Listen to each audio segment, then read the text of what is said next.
Imagine there's a big government agency that is in charge of regulating a particular industry, but is also an employer within that industry and is essentially a business partner. That would describe the Federal Aviation Administration. Is it possible for the FAA to serve all those functions, including its all-important air traffic control function? Is it possible to maintain its high safety standards with an aging infrastructure and with a funding stream that's tied to Congress? Those are some of the questions we asked on last week's episode, and this week we are back at it with part 2, and even more questions. We also wanted to hear from the humans who do the actual work of air traffic control. As you may remember from last week, the series was inspired by a recently retired controller named Kenneth Levin, who sent us an email a few months ago. We wrote back, and eventually we called him up. Yeah, it's Steven. Is that Kenneth? It is. This is Ken. Hey, Ken. Nice to meet you, Steven. Nice to meet you. Thanks for writing. Oh, man. I can't believe I'm talking to you. I love the podcast. I love what you guys do. And just can't believe we're sitting here, man. It's a thrill. I think a lot of times people just don't think about these things or are scared to think about them. But, you give us permission. All right. Now I'm blushing. But yeah, permission granted.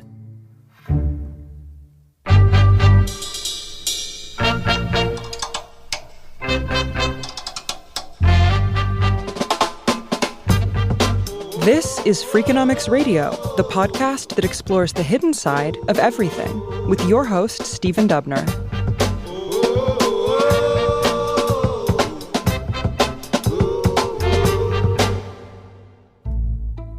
Kenneth Levin recently retired after 23 years in the air traffic control industry. What does it take to be a controller? It has been described as playing 3D chess at 250 miles an hour. Levin came to understand this early on during his initial training. You develop the ability to scan. You hear it every minute of every day. Your trainer's sitting there going, you got to scan, you got to scan, you got to scan. So what are you scanning for? You're learning your sector. You're checking the outside to see who's coming in and what are they trying to do. Are you going to approve it to just let them come in as they are, or do you need to make a change because they're in conflict with someone else already in your sector? And then you're also scanning the inside. There's no guarantee that anything is going to transpire as you think it should. You also have to be a good communicator. The system that we have, it's full of, I give you an instruction and that pilot is going to read it back to me. I have to actually listen to what you say to make sure that what you say is what I said. Your brain is in this rush to be like, I want to move on to the next thing. But you have to take the time to make sure that everybody is doing exactly what you instructed them to do. Being a controller is a niche job in a specialized sector. So how does someone end up there? I always thought I was going to be a pilot. I was infatuated with it from my earliest memories. I just loved being around aircraft. I trained from a very early age. I was a certified pilot, just single engine. This was in Colorado? Yep. Growing up in Colorado, flying around there, had a fantastic time. I went to college, kept flying sporadically throughout college. And then when I graduated, I thought, okay, now's the time to build hours. With the idea of becoming a commercial pilot, that was the goal? Correct. So I was looking for jobs where I could just pay the bills to fly. I applied for several jobs, one of which was working at an air traffic control center. It was not being a controller. It was just working on databases in the back rooms. I got offered that job, so I took it. And it was in the Bay Area at Oakland Center. When I came in, I thought, I'm not making much money, but it's enough to pay rent and to allow me to fly a couple days a week. Well, being in the control center, you're bumping into air traffic controllers left and right. A lot of them asked me the question, why don't you become a controller? I never really even thought about that. But I hung out with these guys and I was like, this job actually looks really cool. It's different than being a pilot. What was your impression at that point about the difference between ATCs and pilots? Both are very intense positions where they both have a lot of responsibility. As a pilot, you're in charge of your aircraft. You're making sure that all the systems on board are functioning. But as a controller, you're looking at the grand scheme of things. The thing that stuck out to me was that in ATC, You're going to be home every night. You're not traveling for work. You're there. How much pressure do you feel when you first get in the chair? It's a different kind of pressure. It's a pressure that, especially at that age, a lot of people are probably not used to. You could say, hey, we want people who like to be put in a clutch situation. We want someone who goes up to bat 2 outs and 2 strikes, and they're like, yeah, I want that spot. But younger people especially, like, have they had that experience? Do they even know? Are they even aware that they're good in the clutch? We want people who can perform under pressure, but the training will teach you how to do that. So it's not a prerequisite. I see. What is a prerequisite is the dedication, the desire to learn, the desire to become better, and the awareness that there's always room to improve. For me, there was an aspect of creativity to it that is just fascinating. I don't know about you, but I never would have thought of air traffic control as a creative activity. But, well, Ken Levin plainly knows better than I do. I asked him to explain how the whole system works. He said the first thing to know is that in most major airports, there are actually 3 different types of air traffic controllers working in 3 different types of facilities. There's the air traffic control tower you see at the airports. Then there's approach control, and finally, an air control center. Take a wedding cake and flip it upside down. A 3-tier wedding cake. That top tier that's now on the bottom, and it's the smallest, right in the middle of that is an airport. Okay. Let's say about 7 miles or something, maybe 5 miles. Every airport's a little bit different, and going up a few thousand feet above ground. So that first tier encompasses the airport. They're trying to keep the runways safe and efficient. Like, one aircraft's departing, as soon as that aircraft wheels up, they'll taxi another aircraft out or allow another aircraft to land. These air traffic controllers are positioned in the towers at the airport. They interact with each pilot for just a small fraction of their flight. The second tier of the wedding cake, it expands out further. That second tier might go out 80 miles, 100 miles, and then it drops down and surrounds the tower. That segment is what's known as the approach control. That's doing this traffic from, maybe surface to 20,000 feet, and still in close proximity to the airport. They're really in the transition phase. They're lining all these planes up on final. They're sequencing all these planes to get them at the right spacing, to get them efficiently into the airport in a safe manner. And then on departure, it's the same thing. The tower gets them off the runway, gets them airborne, and then switches them over to the approach control. Approach control takes them from a couple hundred feet, 1,000 feet, and they get them going on their way, pointed towards their destination, and climb them up to 19, 20,000 feet. And then you get to that top tier, which would be the rest of the airspace, and that's the center. The center's en route control. You're basically taking control of the planes from 20,000 feet on up, all the way up to cruise, whether that's 33,000 feet, 39, 41, however high they want to go. For most of his career, Levin worked in this last type of facility, the biggest tier of the wedding cake. This was at Oakland Center in Fremont, California. It is one of 22 en route centers in the U.S. So what does that look like? You sit down, you got a couple planes, you see 4 or 5 departures off the Bay Area flashing at you, trying to climb up to altitude. You got a couple other aircraft coming at you from Los Angeles Center. Some are going up to Seattle. Some are going to be landing at Oakland. Some are going to land at San Jose. You have this picture where you're seeing something start to develop and you have an idea. You say, I'm going to unwind this whole situation by separating these aircraft and sequencing these aircraft. You have this creative design in your head. You execute that plan. You watch your thought process unfold as you see things start to transpire. You might make adjustments, you might change your plan, but you're going to be the one that brings that plan into the world and makes it real. It's very creative, it's very fast-paced, and it's always changing. What happened today is going to be different tomorrow. What happened right now is going to be different in 2 hours. The winds change, the way pilots fly is slightly different. There's never going to be the exact same thing. When do you develop those plans? In the moment? Yeah. You have 8 or 9 planes in your sector. Some are coming in, some are leaving. All of a sudden, there's a new plane coming at you from a different sector. They're asking to head into your sector, and they're in conflict with one of your aircraft. So the plan you had needs to change, right? Either you need to do something with that aircraft that's coming in, or you can change the trajectory of one of your aircraft that you have. But then you're always like, I might need to amend this to accommodate something else. Like maybe these guys coming at a certain direction you thought were going to be going 530 knots are only doing 480. You're like, wow, I expected these guys to be going 50 knots faster, and they're not. Now, why would you not know that ahead of time? Some plane could just be flying slow because they got off early and their gate's occupied at their next airport or whatever. What about weather, wind changes? Yeah, winds could change. As you sit down in the day, you see the way the planes are flying, you see the way the winds are working.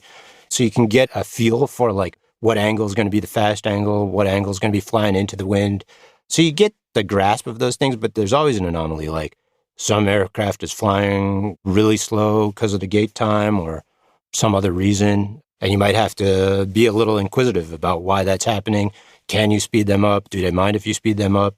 Just so I'm clear, the pilot would be aware of some gate conflict potentially that you wouldn't. Yeah, they're in contact with their company throughout the flight, so they know what they need to do, but we don't until we ask. And so you just have multiple ways of thinking. And as you're pushing through your plan, if things aren't going as you expected them to, you're going to have to make adjustments. You're going to have to recognize that plan A is not going as expected. Now, can you force it to work? Maybe, maybe it's not that far off and it's just going to take some minor adjustments. But there's times where you look at it and you go, man, this plan just is not working and I'm going to have to do something different. So you go into plan B or plan C. And do you tell any of your colleagues, or is this just you on your own? It could involve other people. It could just be you. Because if you're just inside your own jurisdiction, then you're good. And are you starting to stress a little bit? You think your blood pressure is rising a little bit or no? Nah. Again, this is what we're trained to do. Is there some unknown stress there in the background? There's a little bit where you're like, I'm going to have to do a little bit extra work. But this is what we do, right? You got to make sure that aircraft are at the altitude that they're supposed to be at. You got to make sure that they're flying at the speed you expect them to fly at. And if anything is happening that doesn't add up to what you expect them to do, you need to be on it. As a human, we don't spend a lot of our time thinking like controllers do in these multiple dimensions with moving pieces of the puzzle. It's a new thought process. It's a new way of using your brain. It's different. What Levin is describing here is what most of us would call multitasking. And most people are not good at multitasking. Last year, we published an episode called Multitasking Doesn't Work, So Why Do We Keep Trying? One of the people we interviewed was, at the time, a product manager at Slack. If you don't know Slack, it is a workplace communications platform that almost forces you to multitask. Her name is Olivia Grace. The weird thing is that earlier in her career, Grace tried to become an air traffic controller. And here's how she remembered the first round of testing. You're sat at a computer and they're like, hey, the main screen is going to show you simple math. And they made it clear that there's going to be multiple tasks. So they're not just judging you on the speed at which you do simple maths. They're judging you on the speed and accuracy with which you do simple maths, whilst also judging you on the speed and accuracy with which you do other tasks. You start with 2 + 2 is 4, 3 × 3 is 9. Yeah, I'm doing it. It's going great. And then they're like, okay, every time this light is red, push the other button. You're like, okay, 2 + 2 is 4, light is red, push the button. 2 + 2 is 4, light is red, push the button. And then they're like, okay, the last one, and this is the most important one, is there's a third area of the screen where 2 dots are going to fly across a square. The 2 dots are effectively planes. If they are going to collide, push the button. If they are not going to collide, do not push the button. If you get it wrong and they do collide, very bad, very bad. Another guest in that episode was a research psychologist named David Strayer, who has done a lot of multitasking experiments. He has abundant evidence that most people are bad at multitasking. In fact, he says we're not actually multitasking even when we think we are. What we're really doing is switching our attention between task 1 and task 2 and task 1 and task 2. When you're doing task 1, you're not paying attention to task 2, and there's a switch cost involved in switching the mental architecture from one task to the next. But Strayer, during his years of research, found that a select few people really are what he calls supertaskers. We didn't believe they existed early on. When we found the very first supertasker, I thought there must be something wrong. We must have actually miscoded the data. And how rare are these supertaskers? When I tell people about the supertasker research, I begin by saying, in a classroom of, say, 100, how many of you think you're good at multitasking? How many of you think you're a supertasker? Maybe half the class raises their hand. Then when we actually test them, only about 2.5% are in that category. So, does an air traffic controller like Kenneth Levin necessarily lie on the supertasker end of the spectrum?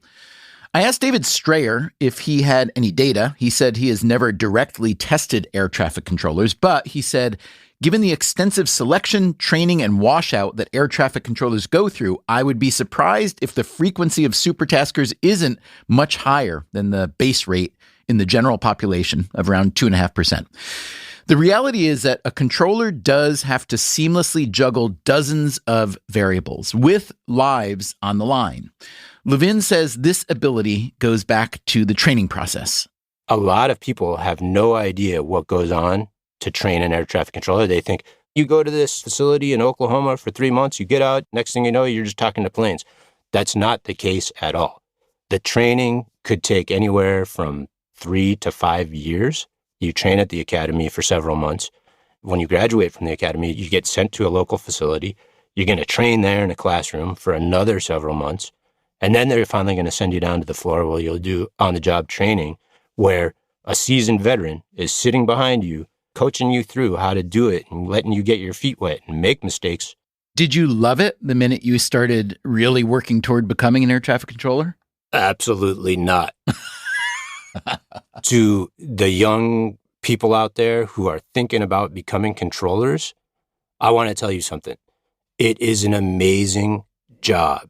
You work with some of the finest people. The teamwork is amazing. But the first couple years of training and learning to think like a controller, and then learning to not apply that kind of thought process to the rest of your life, it's very difficult. You don't want to be bossing around your family and friends, you're saying? Yeah. Make sure to keep your marriage intact. Your family, I think they probably have it harder than you do as a controller in training. How much of that is intentional as a weeding out process? Like what ratio of trainees get through eventually? No, don't take this the wrong way. It's a huge challenge, but a lot of people are up for the challenge.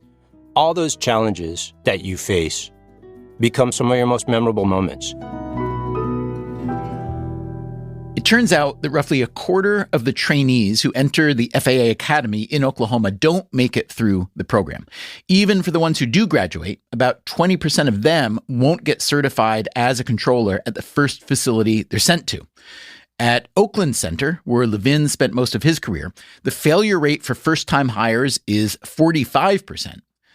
This is all another way of saying that it is a challenging job, which makes it hard to fill staffing shortages. We talked a bit about these shortages in last week's episode. The U.S. has around 14,000 air traffic controllers right now. Some estimates show that is about 3,000 short of what's needed. The job also has age requirements. You have to be younger than 31 when you enter the workforce. Throughout your career, you have to pass rigorous physical and mental health checks. And at age 56, there is mandatory retirement. Ken Levin is 50. So I retired just a couple months ago. The last day of March was my last day in my career. I retired because it worked for me. Every controller knows that the end of the road is 56. When you turn 56, you're going to be done. My first thought, Ken, was that, well, we're talking about raising retirement age everywhere else, especially for Social Security benefits. Why not for ATCs, especially when there's been a shortage? What is it about the job that past 56 is going to make it very hard to do? Air traffic controllers, the job that they are doing day in and day out, the attention to detail, the stress, the cognitive abilities that are required to make these things happen in a safe and efficient manner. There's a select few people out there who can go well past the norm. Everybody's unique. Everybody's physiology and cognitive abilities are different, and the way they work is different. But for me, that time between my mid-30s to young 40s, it was the sweet spot. There will be months on end where you are just crushing it. You can just see things further out. You can see the way the winds are working, how the planes are moving. And it's easy to make good calls. But all of a sudden, who knows what happens, but something transpires. You get in a slump? Yeah, and you're not hot anymore. It's like you were batting 1,000, and now all of a sudden you're like just slow. You go through these moments throughout your career where you have to muddle through and you have to do what it takes. There's times when you're going to add a little extra protection in. You're saying, hey, I'm not having the best day. I might use a little more space than I would on my normal day just because I might not make the best call here. Okay, but it's generally agreed that there is a shortage of controllers. You have any thoughts on that? Well, I'm just an air traffic controller. I was just an air traffic controller. There has been a push to hire. That needs to continue. This is a critique I would have, is that we're not fast. We like to take things slowly and incrementally. And in air traffic, that's a huge benefit. But at the same point, you have to be able to wear a couple different hats. And there's certain times where you need to be able to adjust on the fly. Like, take an airport that's just exploded. I mean, Vegas has always been busy, but it's become incredibly busy. Even if you took a seasoned controller and moved them to Vegas, it's still going to take at least a year, if not 2, to train that controller up and get them ready to go. Why is that? What do they have to learn? Every airport is different. Somewhere like Denver or Dallas, these airports were built on these huge swaths of land. The runways are spread out, and they're designed to operate a huge number of aircraft efficiently. Then you go somewhere like the East Coast. San Francisco is similar. A lot of these older airports were designed a long time ago, and they don't have the space to spread these runways out. So you have intersecting runways, you have crossing paths, and then there's geography. Some have mountains in the way, some have other airports in the vicinity. You're not speaking a different language, but maybe it's like you're speaking a different dialect. The core is the same. You're using the same rules, you're using the same principles, but the angles, the spacing between aircraft is different. You're going to have to learn all those delicate balances. What about your tools and technology, Ken? I mean, we've all seen the pictures by now, a little desk fan cooling an old radar system, paper flight strips, radios that aren't working. Did you have that kind of experience, or did you find that most of your tech and tools were in good working order? A huge part of the reason that I wanted to come on the show, Stephen, was I hear this stuff out in public. I hear people talking about air traffic on the news or on some other podcast. Some inferior podcast, you meant to say. I mean, spoiler alert here, the flying public should feel safe. The system that we have is acceptable. I started in 1997. It's grown. It's gotten better. It's continually evolved. And we're at the point where it needs to evolve more, but it's not unsafe. We have the ability to do our job. Now, the place where people might get hung up is to keep things safe, we might have to introduce a little bit of delay because we're going to take action to make sure that things stay inside the framework of safety. I'm just curious, what's it feel like to be responsible for all those people in the air? Okay, that's very difficult to put into words. But what I will say is every day of my career that I worked for the FAA, it was an absolute honor and privilege to show up at work. It's such a unique place to go into. There's no phones. Everybody's very focused. There's so much positive energy into getting the job done. It's amazing, all the trust that the public puts in us, the fact that they count on us to get them or their loved ones home safely each and every day. Most controllers take a lot of pride in that. It's not like you sit there and when you're working traffic, you're thinking, oh, here's this plane with 240 people on it. That's not going through your head. What's going through your head is, I'm going to do what I was taught to do. I'm going to execute. I'm going to stay ahead of the game. Let me ask you one kind of small, narrow question. Is a plane a plane a plane? In other words, is a business jet and a 777 and whatever else might be in there, are they essentially equivalent? They get treated equivalently. You're basically on a first come, first served basis. The position of some people is that the business jets, they kind of free ride off the system because the way the payments go to the trust fund, they're paying a lot less. I know this isn't your end of the business, but I'm just curious what you think about that. I mean, this country has a lot of aviation, all different kinds, all different routes. I'm curious if that's complicated for you as a controller. At the end of the day, it adds complexity to the system. Is that a problem? Absolutely not. That's what we love to do. Controllers are creative people. We find solutions that work. Challenges are not a bad thing. Having a little bit of stress allows people to grow and become better at what they do. As far as the financial aspect to it, I've never really thought about it in detail. I'll leave that to the experts to determine what the right thing to do is. Okay, so let's hear from some experts. One important thing to know is that about 85% of the relevant funding here comes from the Airport and Airway Trust Fund, which lives inside the Treasury Department, not the FAA. The trust fund was set up in 1970, and it's funded by taxes on passenger tickets, cargo, and aviation fuel. Last week, we heard from Dorothy Robine, a transportation scholar who spent time in 2 presidential administrations. She thinks the system needs serious reform.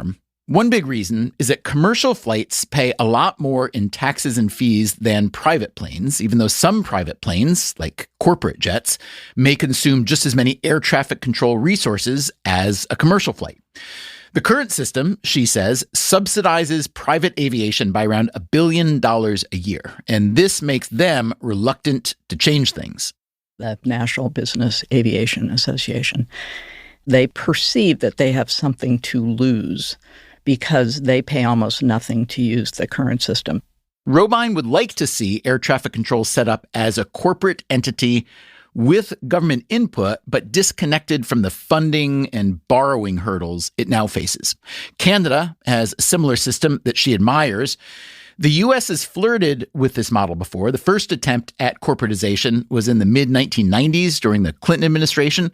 It was considered again during the first Trump administration.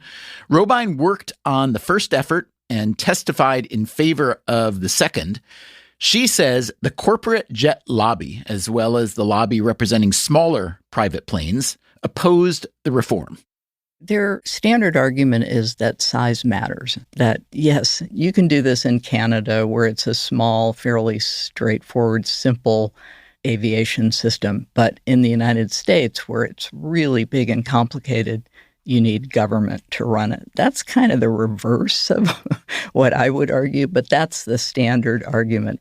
Robine said we should speak with one of the groups that she thinks has been stalling reform, so we made that call. Ed Bolin. I'm the president and CEO of the National Business Aviation Association. And the National Business Aviation Association does what exactly? The National Business Aviation Association represents thousands of companies all over the United States of all different sizes, small, medium, and large, that rely on general aviation aircraft, private aircraft, to get where they need to be when they need to be there for a business purpose. Give me an example. What kind of firms are we talking about? Oftentimes, general aviation aircraft are flying to or from communities with little or no commercial airline service.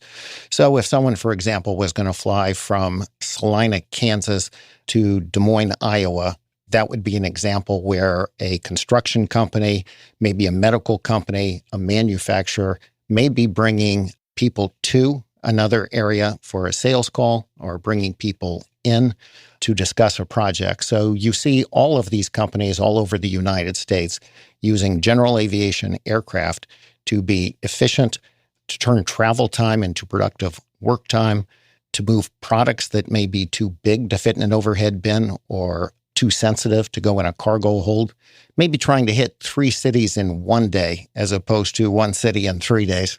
Now, you didn't happen to choose Kansas as a starting point because you're from Kansas, did you? I might have. When a lot of people, and I would probably raise my hand here myself, see the name of your organization, the National Business Aviation Association, I might think not so much of those small businesses, the physicians, construction firms, and so on. I might think of just corporate jets.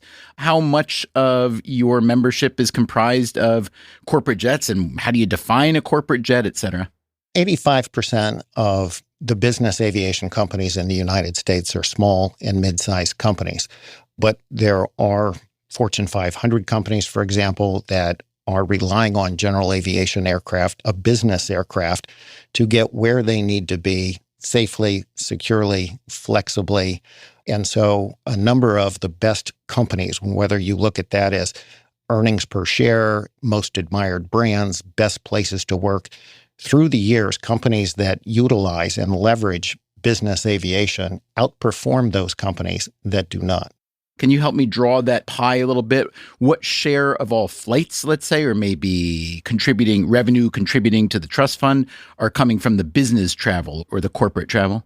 Contributions from all general aviation aircraft are contributing to the Airport and Airways Trust Fund. They do it through a fuel tax. There are two different primary types of general aviation aircraft. Those that are powered by piston engines, they use what is known as avgas. And then there are turbine-powered aircraft, and that includes turboprops and turbojets. They burn jet fuel, and there is a different, higher fuel tax associated with those operations. How would you describe the role of ATC and the role of the FAA for general aviation versus commercial aviation? Is it a similar relationship or is it quite different? Most pilots begin in general aviation. Most maintenance technicians begin in general aviation. Most controllers begin at some of the less capacity-constrained airports. Safety technology, sustainability technology is also incubated in general aviation. Composite technologies have come from general aviation aircraft. Winglets came from general aviation aircraft. GPS was adopted early by the general aviation community. It's both the foundation of aviation and it is a technology incubator that often proves its way into the commercial airline service. Critics say that business travel, corporate jets, contribute just 2% or so of the FAA's trust fund revenue, while they make up around 16% of flights. And then they'll say, well, to an air traffic controller, a flight is a flight is a flight, whether it's carrying, 5 people or 300 people. What's your response to that? What we have found is when the issue has come up, bipartisan majorities in the House and Senate have rejected that. They recognize that the costs inherent in the system are driven by the commercial airlines. The idea that we're all equal with every movement ignores the fact that certain groups drive in more cost. The hub and spoke system is what drives the cost in our air transportation system. So it would be a little bit like saying, well, everybody went out to dinner. One person had an appetizer, a salad, they got dessert, a couple of sides. I had a salad and everybody wants to, hey, let's pay the same thing. It's just dinner. Coming up after the break, how legitimate is Ed Boland's check splitting claim? There's been lots of work over the years which have discussed whether or not they pay their fair share.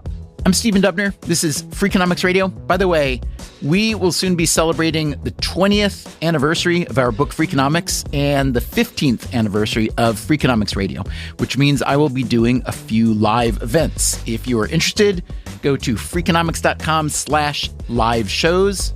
Maybe I will see you there. We'll be right back.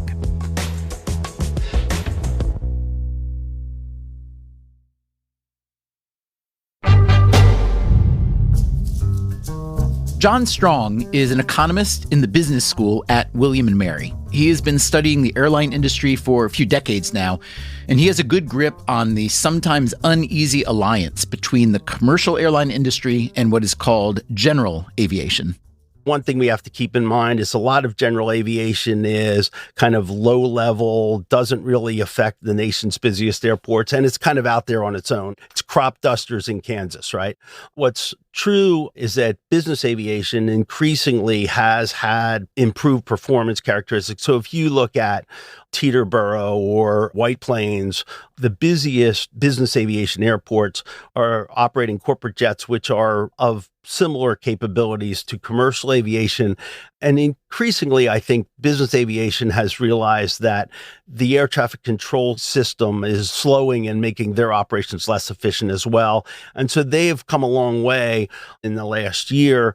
The airline industry associations and the business aviation have sort of been on the same page. So I think the idea that general and business aviation has been the problem about why we haven't done that is less true now than it's ever been. Yeah, because they understand that if they don't contribute to the system will continue to deteriorate, and they're sharing the system. Right. And if you look at the rest of the world, for example, if you look at Canada or if you look at Australia or if you look at Europe, the way that air traffic control is funded, there's a charge for taking off, there's a charge for flying through the airspace, there's a charge for approach and then for landing. And those charges go to the airlines, to the general aviation aircraft or to the business aircraft. And it's based on the activities that you used in the system. So it is actually closer to a true user fee system.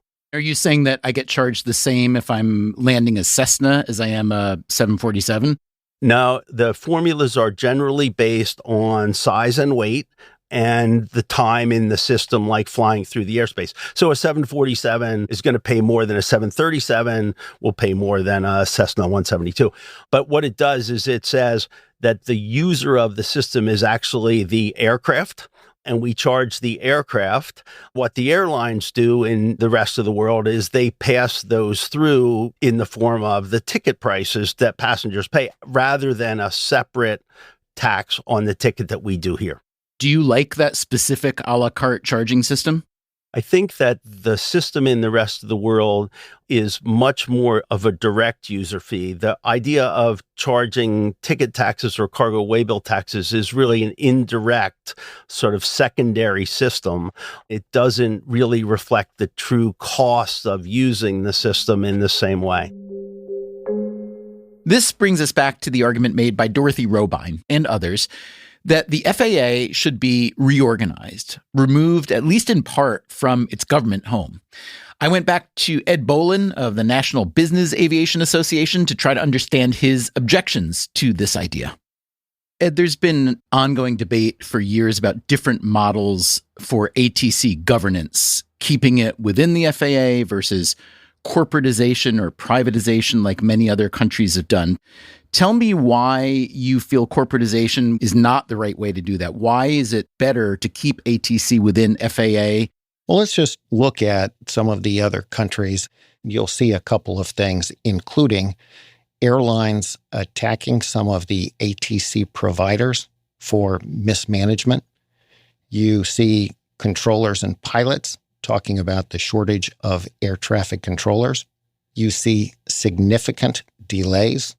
We see in some countries, I think Canada is a prime example, where the safety audit that was done by a UN body, Canada had an A rating in 2005, 20 years later. They scored something like 65 out of 100. So if you're looking at safety, including the ability of the regulator to affect changes in the operating environment, if you're looking at controller training, if you're looking at the quality of the management, these are outcomes that we are seeing. The studies have shown that they're not able to invest in times of an economic crisis, so they don't have the resiliency. There's no other country in the world that has as many diverse aircraft in operations as the United States, and there's no country in the world that has a safer system. Yeah, I got to tell you, Stephen, I don't know that there is a quote-unquote villain in a system like this. That is Polly Trottenberg. During the Biden administration, she was the number 2 official at the Department of Transportation, including a brief stint as acting administrator of the FAA. There are a lot of different players, a lot of different political pressures. The infrastructure that you don't see every day that isn't fun and sexy, we tend politically to underinvest in it. Nobody ever wants to pay more. That's sort of the human condition. Some people argue that corporatizing the system, giving it more borrowing capacity and so on, is a better way to go. The Canadian system, Nav Canada, is often held up as a good example. Do you like that model or no? There's been a lot written over the years about how Nav Canada does things better. Now, Nav Canada is struggling with some of the things that we are too, including not so easy to keep staffed up on air traffic controllers. There's a lot of different models around there, and I think in any given moment you can point to one and say it's doing better or it's not doing better. But I think for us right now in the U.S. context, I'm not for doing big disruptive things, and that seems to be a pretty broad consensus on both sides of the aisle in the aviation stakeholder world as well. So you're not advocating for any kind of teardown. You're advocating for what sounds like smart, targeted reform. Am I paraphrasing you essentially correctly? I think that's correct. In American politics, and we're watching this play out a little bit, big teardowns don't always produce good results. This is a safety-critical 24/7 system, and you want to continually improve it. You want to proceed very carefully and thoughtfully. It's always been a challenge here in the U.S., and particularly, I think, in our complex politics at the moment, to take basically big revolutionary changes in the way we're operating things. I don't know in the FAA that anyone thinks we should at this point. There's pretty big consensus, though. We need to do a much better job on the investment front. One thing I'm very happy and want to make sure I say good things about is in the most recent bill that Congress passed, they did include $12.5 billion to start really to chip away at the FAA's facilities, equipment, technology. That $12.5 billion in federal funding is part of what President Trump called his One Big Beautiful Bill. This is a much bigger and more focused boost than the FAA has received in the past. As part of overall infrastructure spending, $12.5 billion isn't very much, but it is being pitched as a much-needed down payment on a very expensive plan to modernize air traffic control. Here again is Ed Bolin of the National Business Aviation Association. We've got $12.5 billion. We've got a brand new FAA administrator, a very seasoned and accomplished deputy administrator. In my opinion, probably not since 1970 when we created the Airport and Airways Trust Fund, has there been this much public, private, congressional, industry support for enhancing our air transportation system. The new FAA administrator is Brian Bedford, the longtime CEO of Republic Airways. He reports to Sean Duffy, the Secretary of Transportation. We asked both Duffy and Bedford for interviews, and their teams did express interest, but we weren't able to make it happen for this series. Maybe we'll get to them in the future. In the meantime, here is Ed Bolin's position on the state of things. We all know that on January 29th, we had a commercial accident that took place over the Potomac River in the shadow of our nation's capital. It was the first major commercial airline accident in 15 years, and it was horrific, tragic, and it broke our hearts. But it also steeled our resolve to build a brand new air traffic control system and not be distracted by other issues that have come up in the past. We also have seen that the President of the United States, the Secretary of Transportation, Congress, and the general public is saying this is a national imperative. The Secretary of Transportation came forward on May 8th, proposed a plan to build a brand new air traffic control system that is unique, not something we've seen before in terms of its scope, its specificity, its accountability, its funding requirements, and importantly, a deadline. We now have a 4-year deadline. When I look at the plan, let me run past you some of what look to be the key components. The first one I see is replacing antiquated telecommunications with new fiber, wireless, and satellite technologies at over 4,600 sites, including 25,000 new radios and 475 new voice switches. So how antiquated is the system, and how systemic, how widespread will the upgrade be? The goal is to replace the entire telecom infrastructure. For a lot of the world, the copper wires have subsequently been replaced with fiber optics, cellular networks, and so forth. But the FAA system has been built one on top of the other. Through the years, while we have bought some very advanced technology, it still has to be kind of dumbed down, moving only as fast as the slowest boat, because we haven't done this kind of huge refresh and had an all-new system.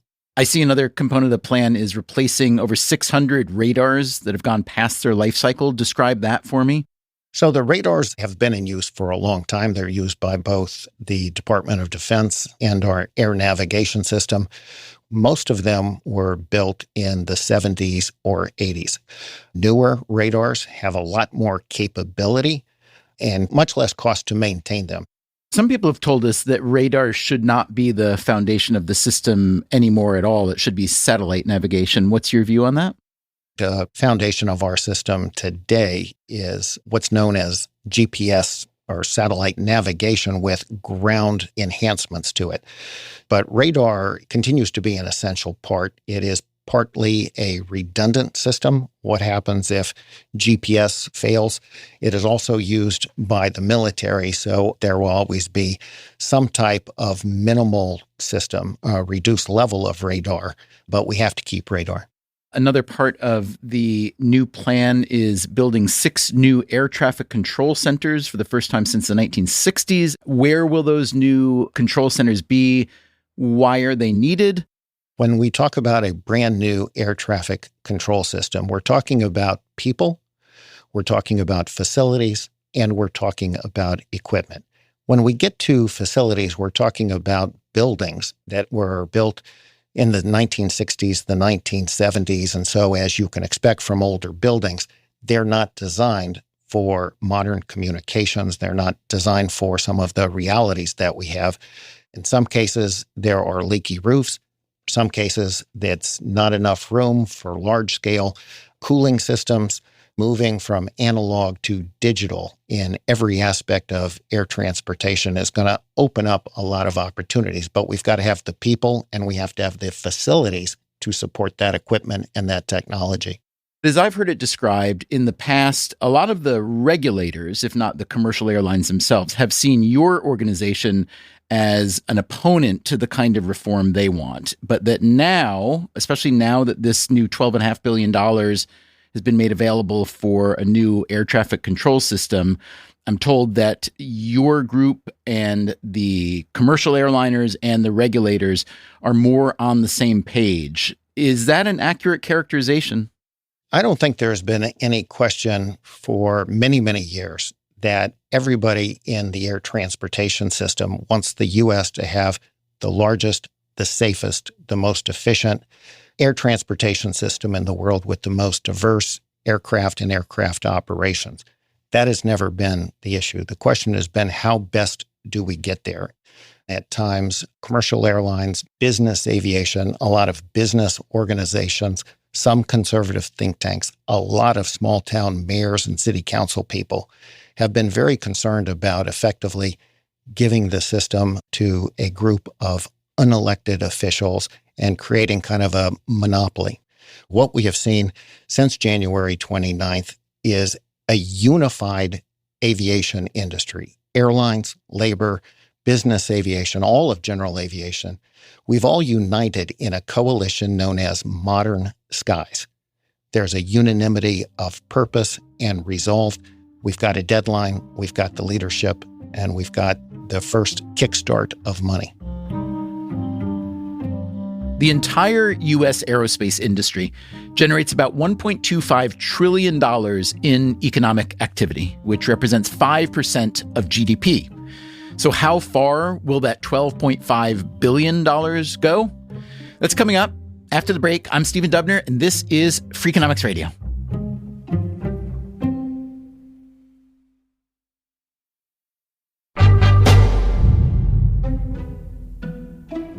I went back to the economist John Strong to ask him about the new $12.5 billion in funding that the Federal Aviation Administration will be receiving and how that may affect air traffic controllers.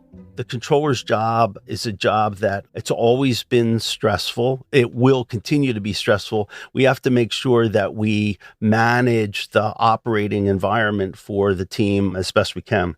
Strong recently co-authored a report for the National Academies of Sciences called The Air Traffic Controller Workforce Imperative. The $12.5 billion that's in the bill is really useful because it provides incremental funds for capital investment, especially in some of the older centers and in the equipment. It's a down payment toward important modernization of the facilities and equipment. It's a down payment on things that we should be doing, but it's only a down payment. It has identified some key problems. It's put resources to them, but we have to continue to do that. This is an important first step, but it only gets us maybe a third of the way there, and it's probably over a 10-year period. I also went back to Polly Trottenberg, the former Department of Transportation official who was briefly acting head of the FAA. It's one thing to be handed a big sum of money. You have to be ready to spend it. You need the people in place who know what they're doing. Some of these systems are the most technologically advanced systems in the world. You need people who have that level of technological sophistication, who can help figure out how to design the contracts and the systems and hire folks. You need to have really good management in place to manage a sum of money like that. That is going to be very key to seeing if we succeed here. Based on everything you've been telling me, one thing that would really help is stability and leadership at the FAA, especially the administrator, him or herself. When I look at the record, in the past 20 years, there have been 11 FAA administrators, including yourself as an acting commissioner. And this is a position that's supposed to have 5-year terms. So A, how does this massively high turnover happen? And B, how does this massively high turnover contribute to the problems? You're right. I think stable leadership is an important part, particularly if you're going to do long-term capital projects. FAA administrator right now is a very challenging job. The expectations are someone who has deep industry experience, deep knowledge of all the aviation technologies, but someone also who can run one of the largest, most complicated federal bureaucracies and experience a lot of political demands on both sides of the aisle. In recent years, not a lot of folks have been able to do it for the full 5 years. We just got a new FAA administrator confirmed, Brian Bedford. I hope he'll really flourish in the job and be able to stay for a number of years and bring the agency stability.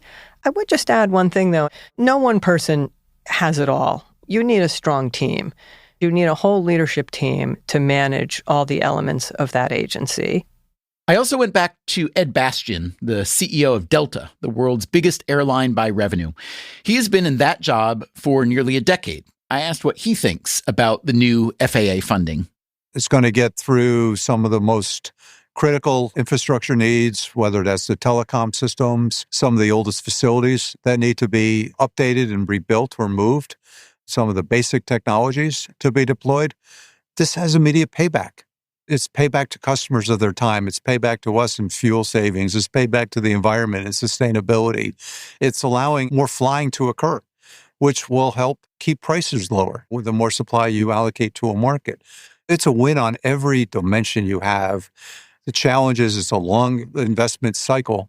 I know the government would like to do it in 3 or 4 years, and that would be great. The reality is it's probably going to take closer to 5 to 10 years to get everything where you need it to be. The amount of attention you bring a 10-year project to DC and get people to rally support in Congress, it's hard.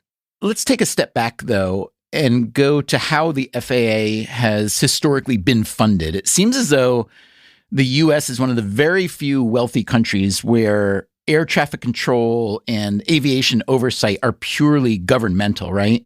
There's various forms, but yeah, I think we're certainly the example of where it doesn't work.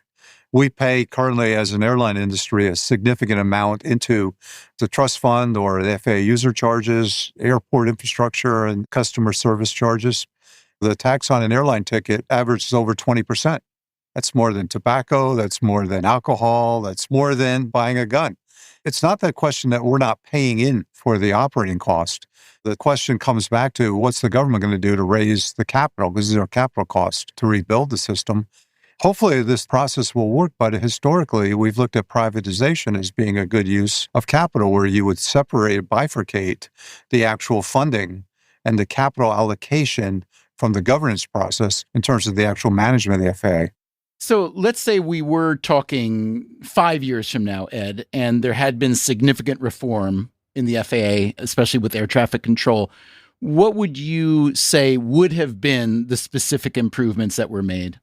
I'd say the reliability and the quality of the communication infrastructure between the towers and our individuals managing flights, our pilots in the cockpit, those technologies, that communication technology will be secure and it will be reliable.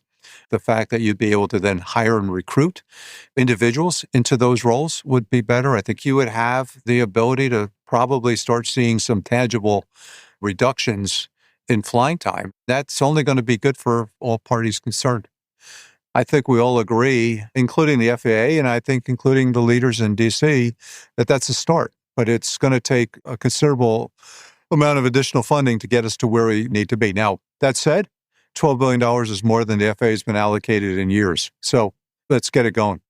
Throwing money into modernization, this bill with billions of dollars being added to the system, I think it's fantastic.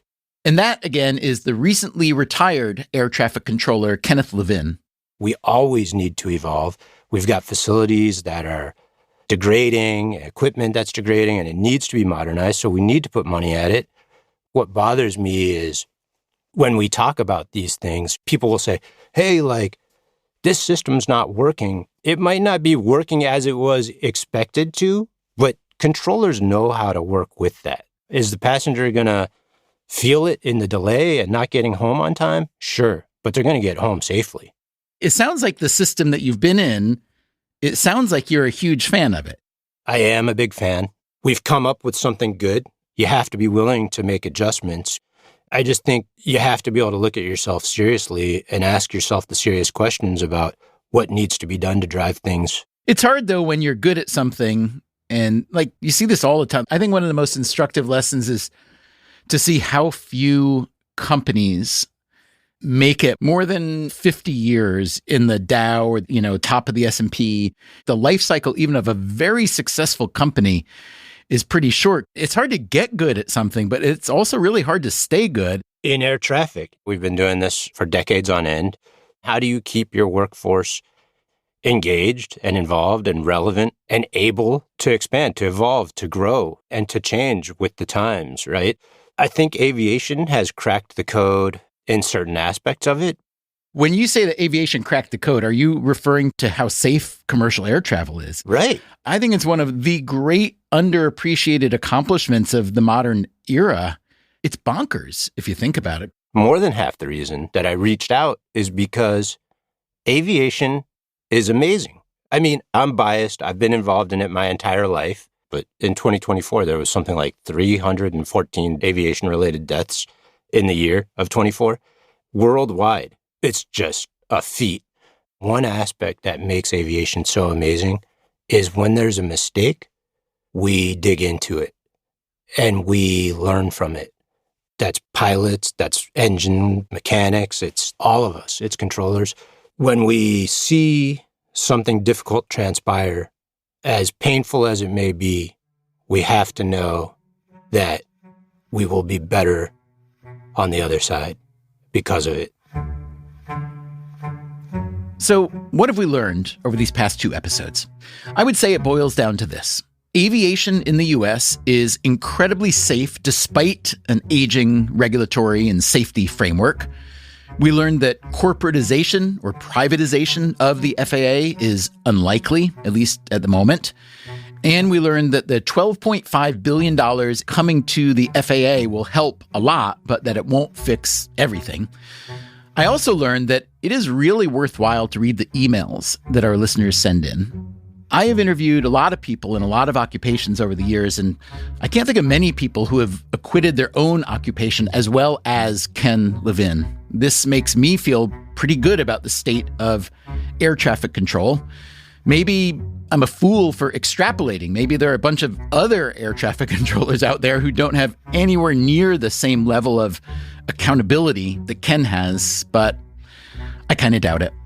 Thanks to him and to everyone who spoke with us for these episodes. I'd love to hear what you think. Our email is radio@freakonomics.com. Coming up next time on the show, No two peoples are more alike than Americans and Chinese. They both have a sense of the future. They're both striving towards something. Dan Wang has written a book called Breakneck, China's Quest to Engineer the Future.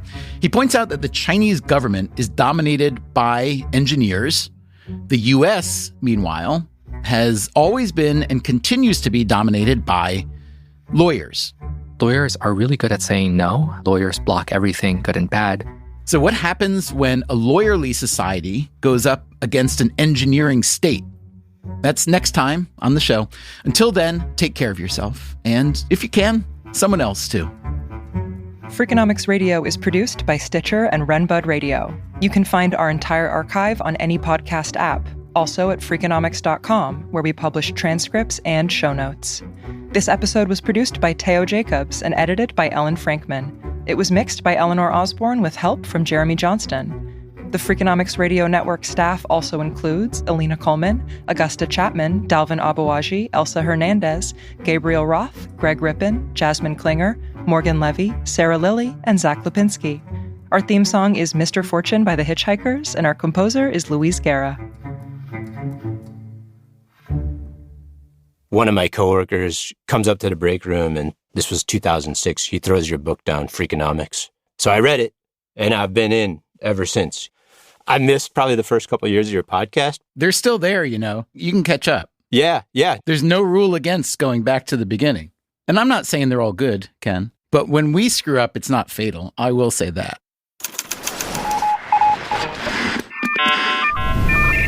The Freakonomics Radio Network, the hidden side of everything.